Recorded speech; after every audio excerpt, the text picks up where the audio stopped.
കൊടും ചൂടിലും ജീവിതം കൂട്ടിമുട്ടിക്കാൻ പണിയെടുക്കുന്ന നിരവധി ആളുകളുണ്ട് നമുക്ക് ചുറ്റും. ചൂടിന്റെ കാഠിന്യത്തിൽ വലയുകയാണ് തൊഴിലാളികൾ. പൊള്ളുന്ന വെയിലിലും തണൽ തേടി മാറിയിരിക്കാൻ കഴിയാത്ത ആളുകൾ നമുക്ക് ചുറ്റും ധാരാളമുണ്ട്. നിർമ്മാണ മേഖലയിൽ ജോലി ചെയ്യുന്ന തൊഴിലാളികളാണ് ചൂടിന്റെ കാഠിന്യം ഏറെ അനുഭവിക്കുന്നത്.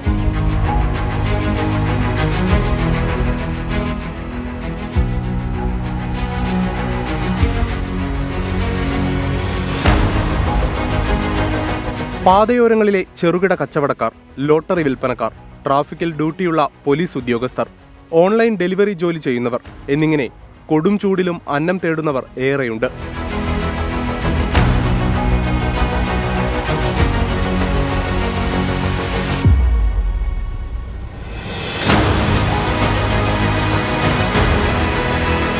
ചൂടാണെങ്കിലും വീട്ടിലിരിക്കാൻ പറ്റില്ലല്ലോ എന്നാണ് ഓരോ തൊഴിലാളിയും പറയുന്നത്.